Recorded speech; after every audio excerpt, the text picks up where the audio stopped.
Dankie. Gaan dit goed met julle? Is julle reg vir die woord vanoggend? Ons net nou nog so 'n paar wat groet. Kom ons gee hulle net 'n oomblik. Terwyl ons nog so 'n oomblik wag, ons gaan vandag uit Jesaja 40 uitlees. Kan ek jou vra om jou woord daar oop te maak asseblief?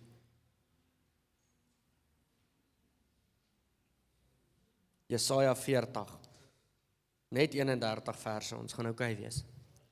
Ek het julle goeie training gegee, die wat ons volg in Handelinge.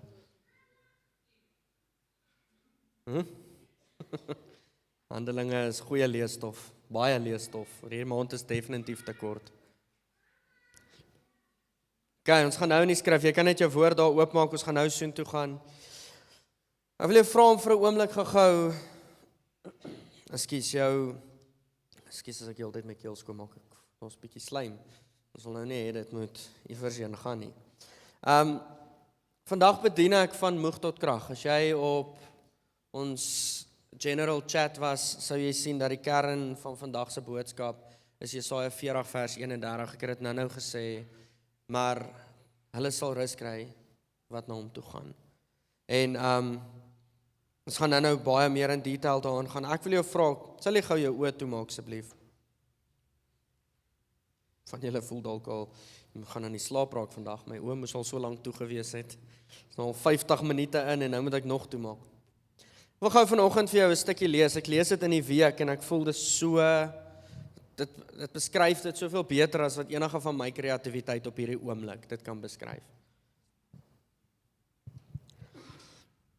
Die titel van, wel die persoon skryf daar, The Real Prayer Problem.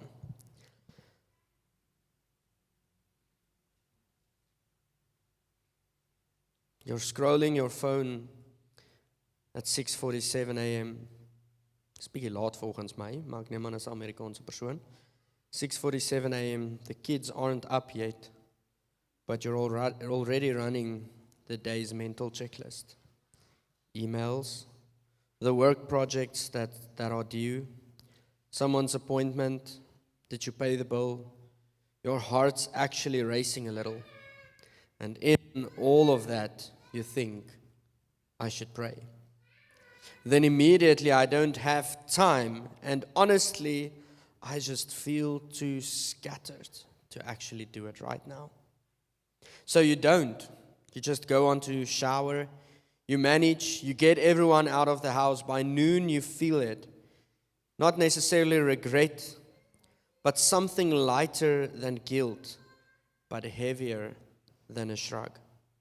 A sense that you checked out from the part of your life that supposedly matters most. The brutal part, you're not a bad Christian for this. You're just a tired human. But you've absorbed the idea that a real prayer is 30 uninterrupted minutes in a quiet space where everything is perfect, with your head clear and your heart ready. Something that proves you're actually serious.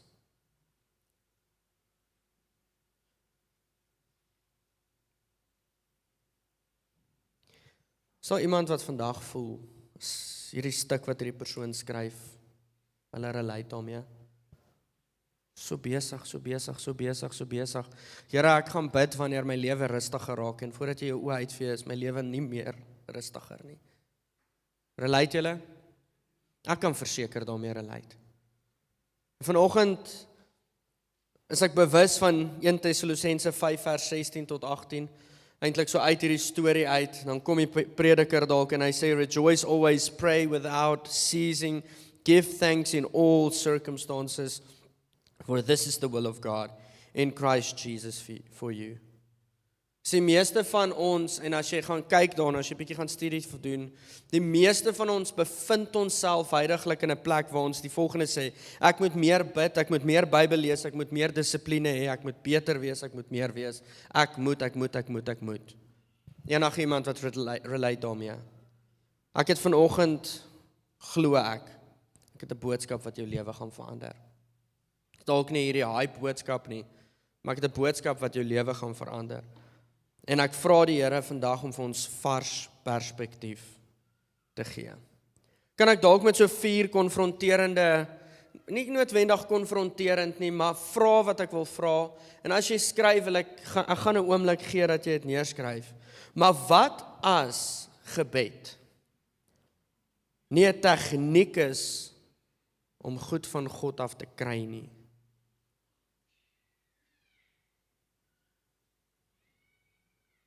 Maar eerder die bewys is van hoe goed jy God ken.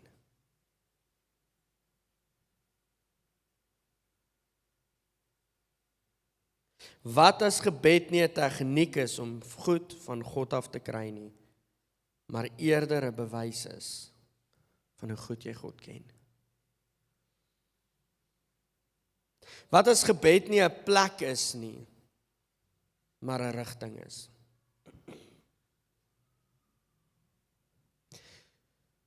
En nou kan ons, ek weet sê jy nou jou skrif redelik ken, dan dink jy dadelik aan, ja, maar dis nou 'n interessante een. Wat as gebed nie 'n plek is nie? Jesus sê, gaan dan na jou kamer toe en maak die deur toe. Yes, ek stem saam met dit. I'm fully in agreement with that. My stelling challenge nie dit nie. Maar wat as dit nie net 'n plek is nie, maar 'n rigting is? In plaas daarvan ek moet gaan bid,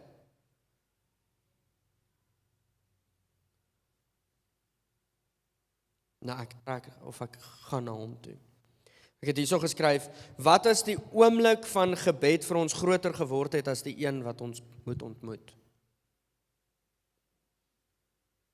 Jy sien, as ek vandag oor die algemeen, ek gaan nou 'n bietjie meer lospraat, ek's nou baie vas aan my notas, maar as ek vandag oor die algemeen 'n survey moes doen in hierdie vertrek, is ek redelik amper 100% seker, dat, kom ons sê 95 van ons, sou sê gebed is, ek moet tyd uitkoop, ek moet 1:30 in die oggend bid, of 1:30 in die aand bid, of 1:30 iewers bid, of ek moet hierdie lys van goed deurbid. Here, sal jy asseblief net seker maak dat hierdie en hierdie en hierdie in plek is? Here, sal jy net seker maak dat ek nie hierso faal nie? En het voel of ons deur gebed al hierdie balle in die lug moet hou. En dit klink dalk nie vir jou relevant nie. Maar die oomblik van gebed het so intimiderend geword, dat ons op die ou einde daar uitstap en nie eers die man ontmoet het nie. En dan as ons teruggaan na die storie toe van wat ek nou net gelees het van daai persoon, kom jy agter, ek het in elk geval gister misluk. Dis soos daai persoon wat sê, as ek vandag vergeet het om 'n kilo te hardloop, dan add ek by môre nog 'n kilo. So môre moet ek al 4000 kilos hardloop, of iets soos dit. Want ek het elke dag vergeet, so die mislukking raak net so groot dat, het help nie eens, ek doen dit meer nie. Ek is oortuig daarvan, die groter deel van die liggaam word geïntimideer of gechallenged deur bid altyd. Hoe kan ons 24/7 bid? Altyd is altyd, 24/7. En ons raak so, ons kan dit in elk geval net nie doen nie. So nou doen ons niks nie, en die algemene gelowige vind homself op 'n kragtelose plek. Ek gaan nou verder gaan hierso. Wat as gebed nie gekoppel is aan tyd nie?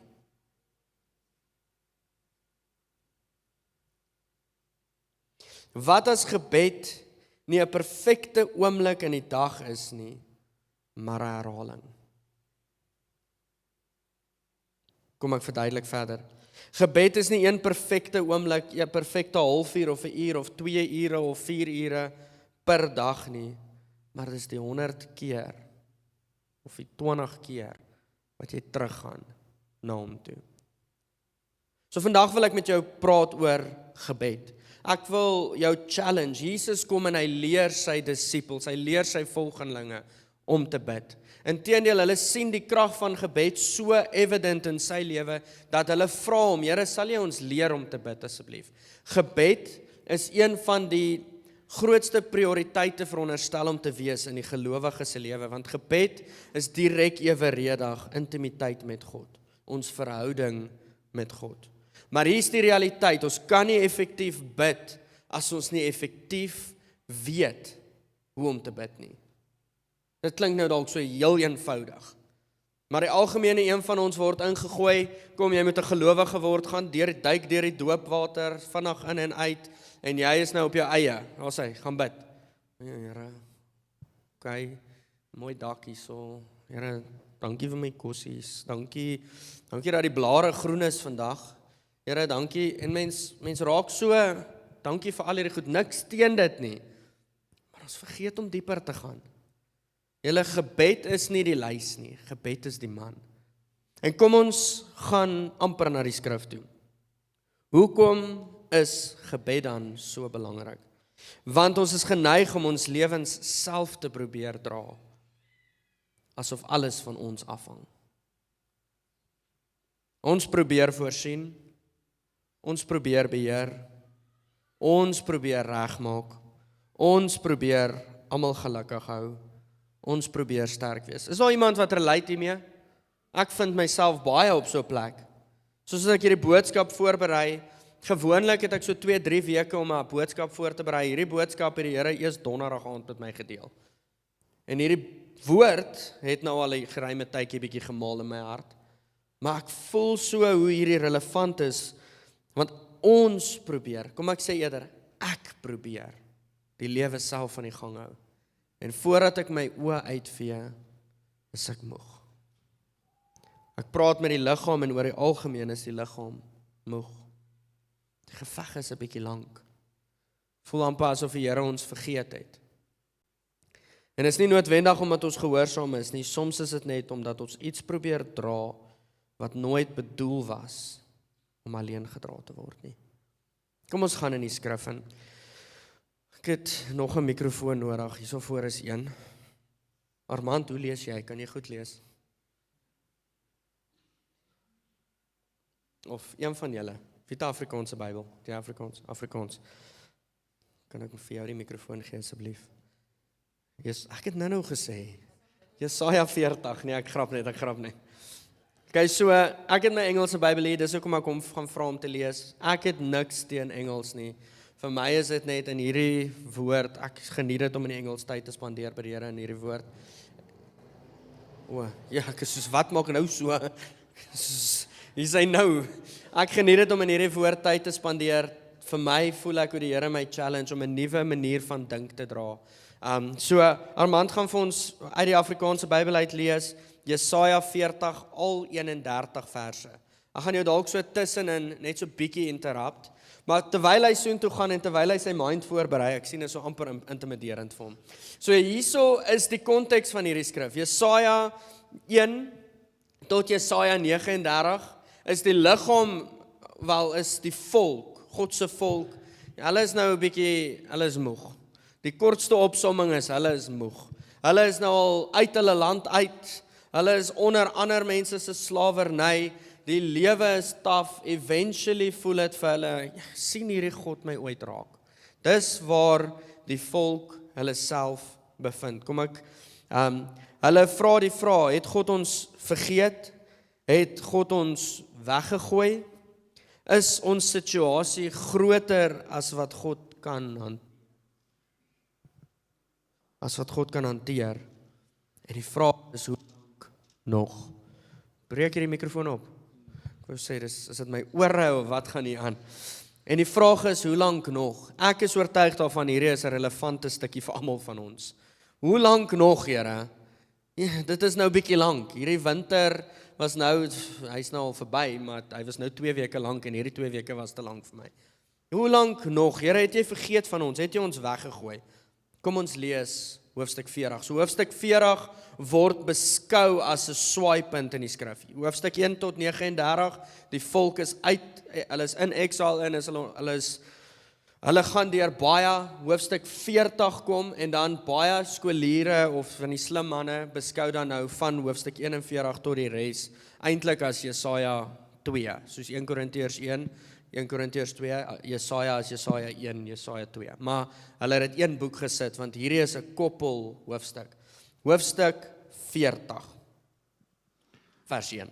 Troos my volk, sê julle God, spreek na die hart van Jerusalem, en roep haar toe dat haar stryd verby is, dat haar skuld betaal is, dat sy uit die hand van die Here dubbel ontvang het vir al haar sondes. Wag, stop gou daar. So, onthou ek het nou net die konteks gegee. Here het jy ons verlaat. Hoofstuk vers 1. Troos my mense. Comfort my people. Die feit dat dit geherhaal word, lê klem hierop. Kan ek vir jou gou net 'n oomblik van Openbaring. Ek gaan nie op alles fokus nie. Daar's baie notas wat ek kan gee, maar 'n oomblik gaan ek gou by die volgende stil staan. God kom nie en sê vir die volk probeer harder nie. En tweedens kan ek vir jou Openbaring gee van wie sy karakter is, vertrooster. Hulle gaan deur 'n moeilike plek. Here, het jy ons weggegooi? Hoe lank nog? En vers 1, troos my mense. Comfort my people, says your God. Speak tenderly to Jerusalem.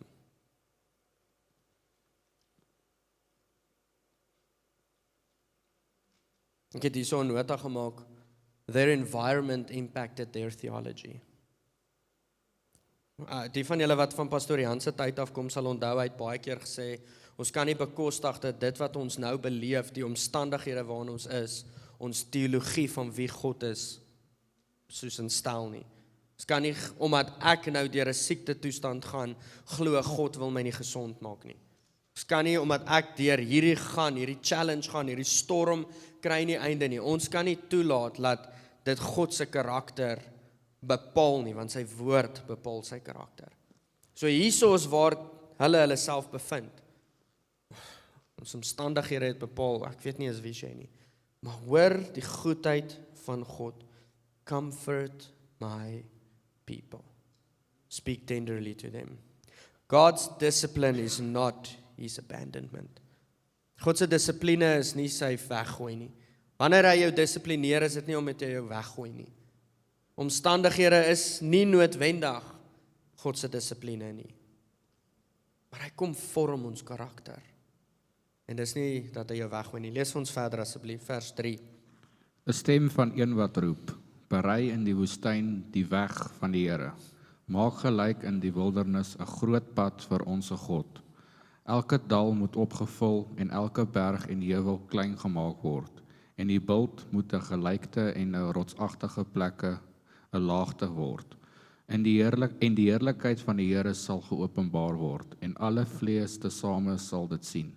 Van die mond van die Here het dit gespreek. Amen. Het julle al daai skryfievers gehoor? Kom ek lees dit gou-gou. A voice crying out in the wilderness, prepare the way for the Lord. Johannes die Doper.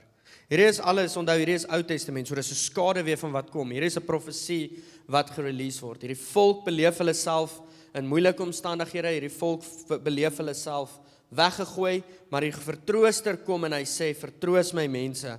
En dan kom die profeet en hy sê, hier's 'n stem wat uitroep, verwyder die obstacles. Want vers 5, the glory of the Lord shall be revealed.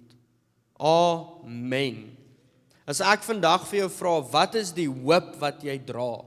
Is dit die volgende, dat die Here se teenwoordigheid gereveal sal wees? Hoor gou die klem, ek het hier sirkels gemaak om myne. And the glory of the Lord shall be revealed, and all flesh shall see it together. There's a day coming where the fullness of his glory will be made known. Okay, so nou, in hierdie, as ons nou Nuwe Testament toe gaan, is hierdie skrif, Johannes het voorgegaan, hy het geroep, daar's een op pad, en dan op 'n kol het Johannes gesê, daar's die lam, behold the lamb, daar's die lam, wat die sondes van die wêreld gaan wegneem. Hierdie skrif van the glory of the Lord shall be revealed, is alles tot vervulling gebring in Jesus. Glory of the Lord shall be revealed. Nou het ek en jy as gelowige die verantwoordelikheid in hom om sy glorie te dra sodat dit bekend sal word. Want hy is so goed, hy kies om in partnership te werk. So vers 1 tot 11 som die volgende op. There is a God coming. God is coming. So kom ons gaan verder. Vers 8. doel 6, dit lyk soos 'n 8, 'n bietjie klein. 'n stem sê, roep, en hy vra, wat moet ek roep? Hulle vlees is gras, en al sy aanvalligheid soos 'n blom in die veld. Die gras verdor, die blom verwelk, as die asem van die Here daarin blaas. Voorwaar die volk is gras. Die gras verdor, die blom verwelk, maar die woord van onsse Vader, onsse God hou stand in ewigheid. Amen, kom ons stop dit gou daar. So hy sê, so my eie krag, my eie kultuur, alles wat ek bou in hierdie lewe gaan nie staande bly nie. Maar die woord van God, but the word of our God will stand forever. Hierdie is die hoop wat ek en jy kan hê. Maak nie saak hoe die intimidasie reg rondom ons opvaar, maak nie saak hoe intens dit in ons gesigte is nie, die woord van God sal altyd staan. Glo jy dat sy woord sê vir altyd, dat vir altyd waar is? Dat daar nie 'n tyd is wat dit nie so gaan wees nie. Die woord van God sal vir altyd staan.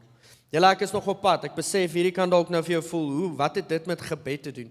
Alles gaan nie aan die einde mooi sin maak, maar ek het nou gesê, ons kan nie effektief bid as ons teologie van wie Jesus is nie effektief is, of nie goed is nie solid is nie. Gebed is die oorvloei van my ken van Christus. Hoe goed ek hom ken, is dit wat uitvloei uit my uit. Andersins is ons net besig met 'n gebedslysie. Ek is nie teen intersessie nie, maar die fondasie van gebed is so crooked, dat as ons nou 'n prentjie van 'n huis moet teken, dink ek baie keer lyk die kerk net soos die dak, net die dak is neergesit. Want ons bid die gebedslysies in ons karre se bande als, en ons is gesout en al daai goed, maar die fondasie van gebed is glad nie ter vinde nie. Die fondasie van gebed is Jesus Christus, ons lewe in hom. Ons kan nie bid dat die berge moet skuif as ons buite hom is nie. Sê die woord nie in die Nuwe Testament, dat dit wat jy vra in my naam, in lyn met wat Christus se drome en begeerte is, dit sal gebeur nie.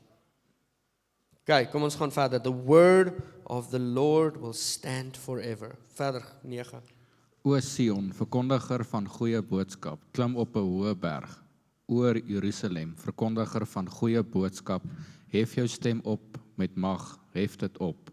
Wees nie bevrees nie, sê aan die stede van Juda, hier is julle God.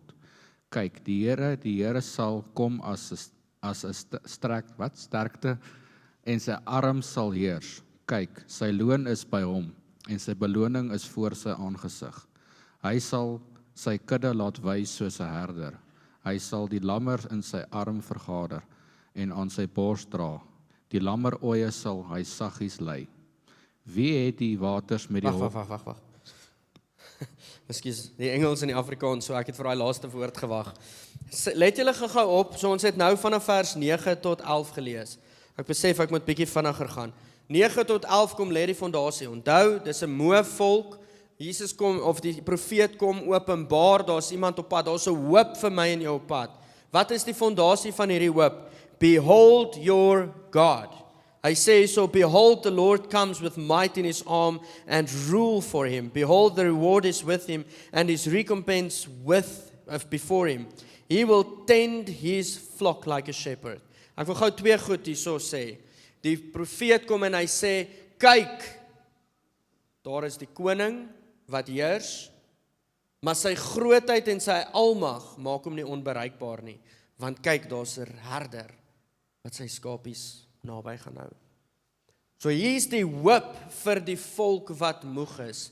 Gelowige, ek wil vandag vir jou sê, as ek gou vinnig die punchline seker maar so bietjie te vroeg kan gooi, as jy jouself op 'n plek van moeg bevind, wil ek vir jou vra, wanneer laas het jou hart en jou siel en jou wese uitgeroep, kyk, daar is die lam.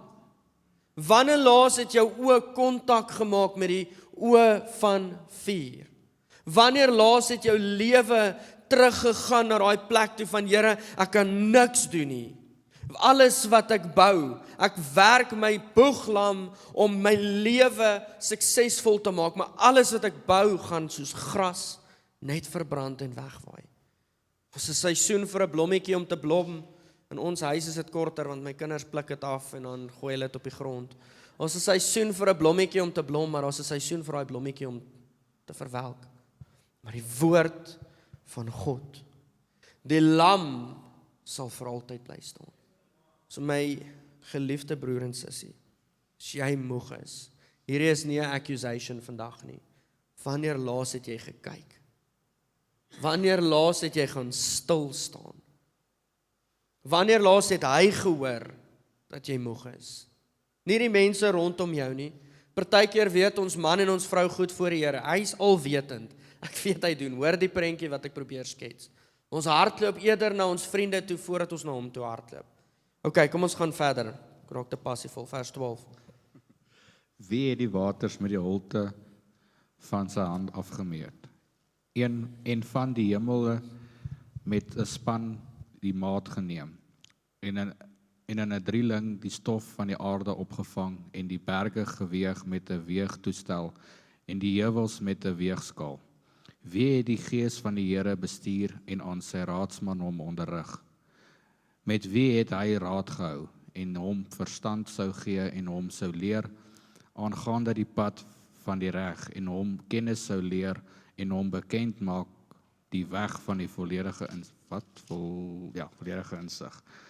Kyk, die nasie is soos 'n druppel aan die emmer en soos 'n stoffie aan die weegskaal word hulle gereken. Kyk, hy hef die eilande op soos 'n stoffie en die Libanon is nie genoeg as brandhout en sy wild nie genoeg as brandoffer nie. Al die nasies is voor hom soos niks. As niks en nietigheid word hulle by hom gereken. Wie wil julle God dan vergelyk? Of watter gelykenis naas hom stel? Die ambagsman giet 'n beeld en die goudsmid trek dit oor met goud en smelt silwerketting, Wie te arm is vir so op offergawe, kies 'n stuk hout wat nie vergaan nie. Hy soek vir hom 'n kunsvaardige ambagsman om 'n beeld op te rig wat nie wankel nie. Weet julle nie, hoor julle nie, is dit julle nie van die begin af bekend gemaak nie? Het julle nie op die fondamente van die aarde gelet nie? Hy sit bo die kring van die aarde en die bewoners daarin is so springkane. Hy span die hemele uit soos 'n dun doek en sprei dit uit soos 'n tent om in te woon. Hy maak die vorste tot niet, die heersers van die aarde verander en hy in nietigheid. Skaars is hulle geplant, skaars is hulle gesaai, skaars wortels hulle stam in die grond, en hy blaas op hulle sodat hulle verdor, en die storm voer hulle weg soos 'n stompel. By wie sal julle my dan vergelyk, dat ek net so kan wees, sê die Heilige. Kom ons stop daar. OK, hierdie gedeelte ek het nou juis lank gelos, want ek kan eintlik verskriklik baie daaroor sê. Hierdie is die tweede gedeelte van Jesaja. Jesaja 1, 'n koning kom. Jesaja 2 is hierdie koning is onvergelykbaar. Who has measured the waters in the hollow of his hand and marked off the heavens with a span, enclosed the dust of the earth in a measure and weighed the mountain in scales and the hills in a balance? Who has measured the Spirit of the Lord, or what man shows him his counsel? Whom did he consult and who made him understand? Ek kan alles wat Armand gelees het eintlik weer hierso lees. Maar kan ek vir jou sê wat skokkend? Hy kom maak bekend, daar's niemand nie. Maar vers 18 sien ons dat the created something and they switched it for the creator. Soos hulle het, die creator is onvergelykbaar, maar hulle maak iets en aanbid dit. Dis ons natuur. Nou wat is dit? Hier kan ons kyk na ons alledaagse lewe. Geld, sukses, besigheid, my legacy vir my kinders. Alles is op goeie intent gebou. Dis alles om die Here te verheerlik. Maar wat as dit 'n afgod geword het? Wat as dit verkeerde rigting getrek het? En dan kom hy en hy sê, hou op, kyk vir die verkeerde dinge. Ek wil vers 26, gaan ek gou lees. Lift up your eyes on high and see who created these. He who brings out of their hosts by number, calling them all by name.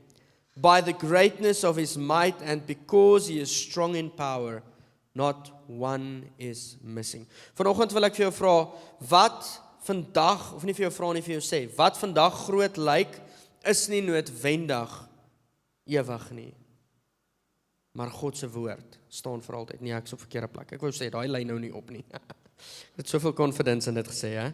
Die probleem is nie altyd dat my probleem te groot is nie. Soms het my probleem net groter geword as my visie van God. Dalk het die probleem net so bietjie meer die skaal of die opgeblaas groter geword as God en die gewig en die glorie van dit dra meer in my lewe. En dan gaan ons vers 27. Armand, ek gaan hom sommer lees. Vers 27. Why do you say, O Jacob, and speak, O Israel, my way is hidden from the Lord and my right is disregarded by God. Hierso kom die ware issue eintlik tot die lig. Die ware issue is nie dat die mense moeg is nie, die ware issue is die mens glo dat God het hulle weggegooi. Die mens glo dat God het hulle verlaat. En hier kom die profeet, die stem van God en hy sê, hoekom sê julle dat ek julle verlaat het? Hulle het die punt van teologie bereik, die omstandighede het so intimiderend geword, dat hulle glo, God kan my nie meer sien nie, en God reageer nie tot my nie. Is daar iemand wat relate? Dalk was die duisternis vir jou nou al bietjie te lank. Vandag is hier vir jou, soos nou op 'n boot, daai tube uitgooi, is eintlik mos maar 'n harde plastiek ding, hier gooi ek vir jou uit en wil ek vir jou sê, God het jou nie vergeet nie. En hy is nie te ver nie. Vers 28, hierso is die hoop, die groot deel van die boodskap. Have you not known, have you not heard, the Lord is the everlasting God. He does not run out of time. Die feit dat die profeet hierso daai gedeelte van God se karakter noem, he is an everlasting God, kom herinner ons is dalk hastig, hy is nie. He is the creator of the ends of the earth. He does not faint or grow weary. His understanding is unsearchable. He gives power to the faint, and to him who has no might, he increases strength. Even youth shall faint and be weary, and young men shall fall exhausted. But, kan ek gou vra, sê but, they who wait for the Lord shall renew their strength. They shall mount up with wings like eagles. They shall run and not be weary. They shall walk and not faint. Hierso kan ek vandag vir jou so baie kom sê, en ek hardloop heeltemal uit tyd uit, maar kom ek lees vir u. God can lift me above all limitations that can define my experience. Hy kom en hy sê hierso vir jou, as jy moeg was, kyk op, hou op verkeerde dinge volg, moenie fokus op verkeerde goed nie, lift up, behold the Lamb, soek God, en dan sê hy, those who wait. Nou het ek het gesê, daai wag is nie, ek gaan nou op die bank sit en niks doen nie. Daai wag is nie, ek moet nou 'n bietjie rus, ek moet nou 'n movie kyk nie. Na die movie of na 2 ure se Instagram video's voel jy nog steeds moeg en uitgeput. En dan het jy gedink, dis wat vir my nou die hoop gaan gee. Daai hoop is nie 'n passiewe ek sit nie. Daai hoop is, ek het hierdie hoop, of daai wait, ek het nou daal gewoord speel. Daai wait, daai wag, is ek het hierdie hoop, dat hy die waarheid is. Ek het hierdie confident expectation, dat dit wat hy sê, absoluut die waarheid is. Nou kom ons gaan kyk gou 'n bietjie na wetenskap hier. Van julle weet dit dalk, dit was vir my mind-blowing toe ek dit uitgevind het, dit was so 5 jaar terug. Ek geniet nou nogal die groot voëls, arende, valke, die aasvoëls is nou nie die mooiste nie, maar hulle is nogal interessant. So ek geniet dit nogal, en toe ons nou, ek het dit geleer in die berge, toe was daar 'n vlieg, man, hulle is 'n rehab, 'n voëlrehab. So daarso was arende gewees, en toe het ek vir die eerste keer dit geleer. Arende wat hulle doen is, hulle vlieg nie as dit koud is nie. Ek weet nie of jy dit geweet het nie, ek hoop ek leer iemand iets. Hulle vlieg nie as dit koud is nie, want dit verbrand te veel energie. So wat arende doen is, hulle het die skill om heat pockets, thermals, te sien. Hulle kan dit sien. So wat gebeur met warm lug? Wetenskap? Warm lug styg op. So wat 'n arend doen, ek onthou as kind, kom ek val myself het gou in die rede. As kind het ons in die wildtuin gery en dan op movies, op Nat Geo Wild het ek gesien as aasvoëls in die rondte vlieg, dan's daar 'n prooi. En dan sê ek vir my pa, ry. Maar daai voëls gaan net al hoe verder. As ek weet nie of ons in verkeerde rigting ry of wat nie. Maar toe ek hierdie leer, toe besef ek my wêreld. So wat aasvoëls en arende, hierdie groot voëls doen, is hulle wag dat dit warm genoeg word, sodat hulle hierdie thermal kan gebruik, en al wat hulle dan hoef te doen is, hulle hoef net te sweef. En hulle verbrand niks energie nie. So kan ek gou vir jou sê, wat is mooi van die beeldspraak wat hier gebruik word. Those who wait on the Lord shall renew their strength, they shall mount up with wings like eagles. Die feit dat hy hierdie gebruik, sê nie vir ons dat die wind en die storm weg gaan nie. Maar dat ons gaan leer om in die wind en in die storm te floreer. Dat ons gaan leer om die storm en gaan leer om die wind te gebruik tot sukses.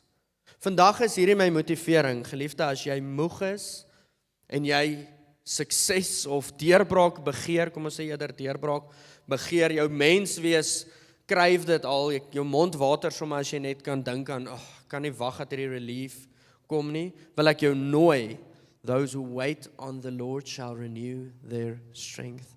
Dit beteken nie die storm gaan weggaan nie. Wat as ek vandag vir jou sê, jou storm gaan nooit weggaan nie? Ek stalk 'n unfamous preacher vir dit. Maar wat as ek vir jou vandag sê, jy gaan leer om daardie storm te gebruik, om te sweef?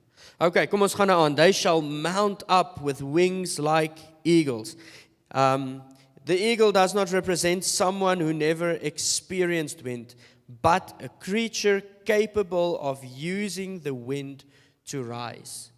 Okay, die arend is genoem, en dan sê hy, they shall mount, ek het hom gelees, they shall run and not be weary.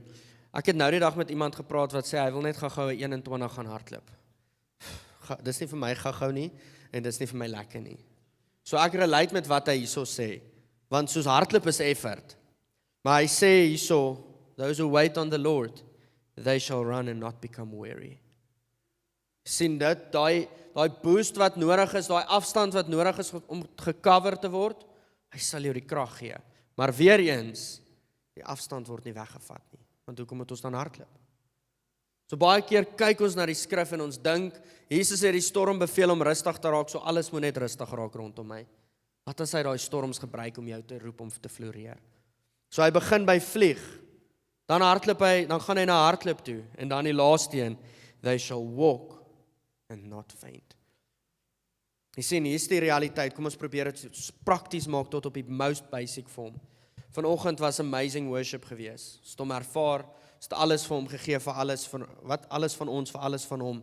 Here, ek's reg vir u, ek is, voel of alles weg is, die omstandighede is weg, maar môre kom, wat dan? Nou kom die woord en hy sê, those who wait on the Lord shall renew their strength. They shall run, not be weary, they shall walk and not faint. Hulle wat op die Here wag, se maandag word geïmpakteer. Se dinsdag word verander. Se woensdag word verander.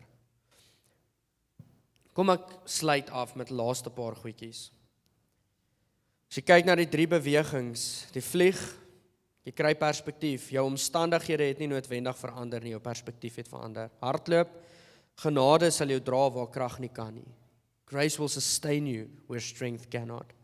En met loop, die wonderwerk is nie altyd dat jy vlieg nie, soms is die wonderwerk dat jy aanhou loop. Dat jou lewe hom reflekteer in die maandag. Kom ons sê die maandag is nog die hardloop, want dan is ons nog on fire. Dat jou lewe hom reflekteer op Vrydag. Want dan loop ons nog in sy weë.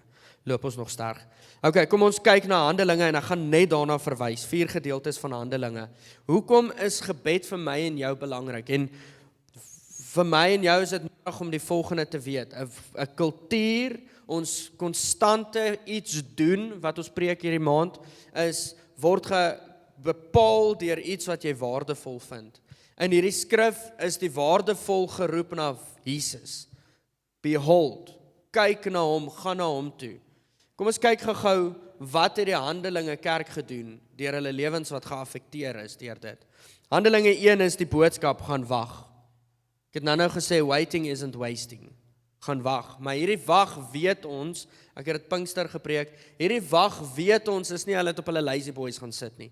Hierdie wag weet ons was met 'n expectation. Die belofte was gespreek, iets moet nou gebeur. Daar was 'n uitroep, die Here sal hier kom. Handelinge 2 vers 42, hulle het volhard in die leer. Gebed het nie net 'n event geword nie, dit het 'n manier van lewe geword. Handelinge 4 vers 23 tot 31 sien ons dat hulle geïntimideer word deur die Sanhedrin, bly stil, julle mag nie preek in die naam van Jesus nie. En hulle gaan van daar af en gaan skinder nie oor die Sanhedrin nie, hulle gaan van daar af en hulle hardloop na die Here toe en hulle sê, Here, sal jy ons krag gee? Hoor wat sê vers 24, Here, U is die een wat hemel en aarde en see gemaak het, dis waarmee hulle gebed open. Hulle herinner hulle self aan wie hy is. Behold, kyk. En dan sê hulle, geef ons krag om sterk te staan. Hulle vra nie vat die omstandighede weg nie, maar hulle vra, gee ons die krag om te sweef soos arende, bo hierdie. En dan Handelinge 16, nog 'n merkwaardige gedeelte. Daar's 13 gedeeltes tot by Handelinge 16, waar hulle self in gebed bevind, of waartoe hulle gaan na gebed toe, of gebed genoem word, laat ek dit so stel. So Handelinge 16, Paulus en Silas is in die tronk. Wat doen hulle? Hulle begin om middernag lofprysing en aanbidding te doen. Wat is lofprysing en aanbidding in fondasie? Kyk, die lam. Hulle herinner hulle self aan die altare wat gebou is, kyk hoe goed was God gewees. Toe Petrus in die tronk was, en tussen die wagte moes slaap, en die engel hom kom wakker maak, hey, kom, was dit vir hom gevoel, wat se droom is hierdie, maar laat ons gaan. En eventually, toe hy by homself kom, toe hy vry, toe hy uit die tronk uit, toe hy by die huis aankom, toe hulle nie verwag dat dit Petrus is, nee man, dis nie Petrus daai nie, kan nie wees nie, hy is in die tronk. Hulle het gehardloop, hulle is vry, hulle herinner hulle self, kyk, daar is die Christus.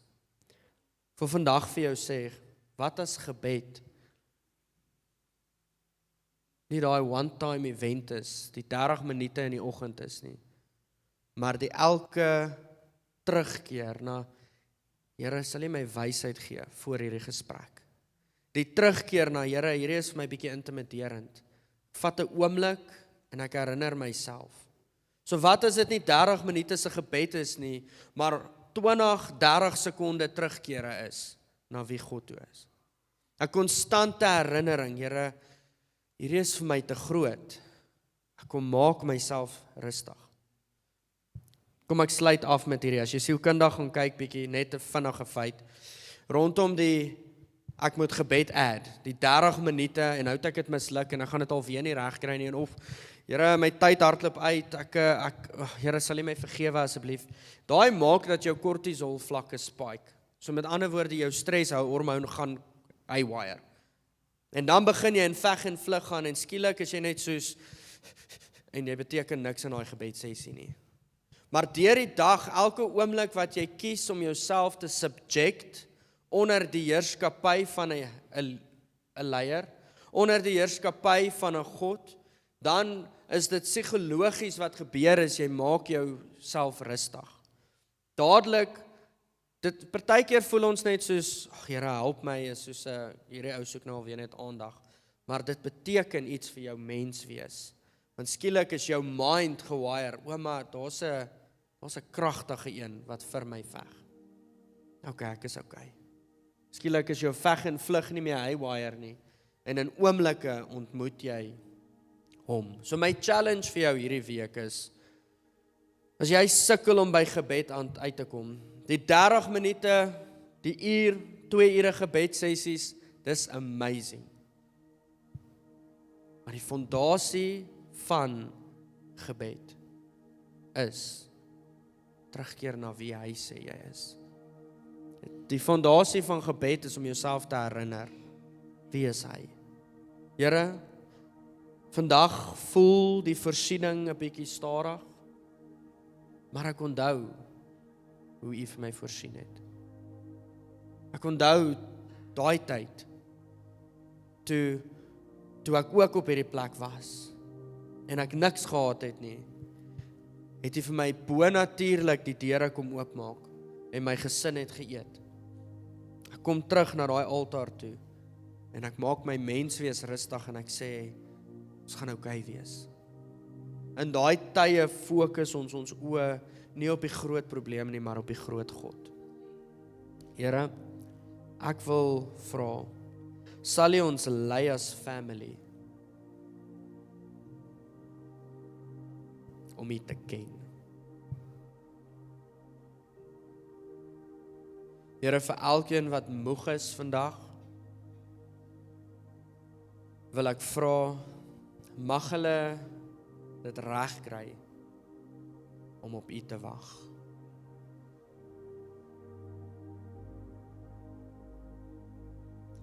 Here, want die woord sê, those who wait on the Lord shall renew their strength. They shall mount up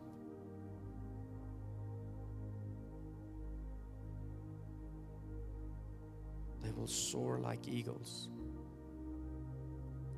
They will run and not get weary. Oh, they will walk, never get tired.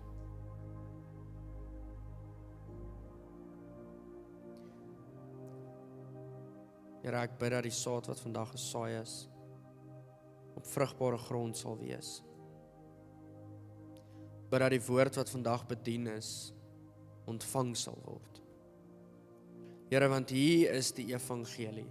Die evangelie, die goeie nuus is nie net vir die verlorenes nie, die goeie nuus is vir ons hier binne, dat U het die volle werk gedoen. It is finished. Niks wat ons kan doen kan byvoeg nie. Al wat ons kan doen is onsself in lyn kry. Onsself in lyn kry met wie U is, met wat die drome en wat die begeertes is.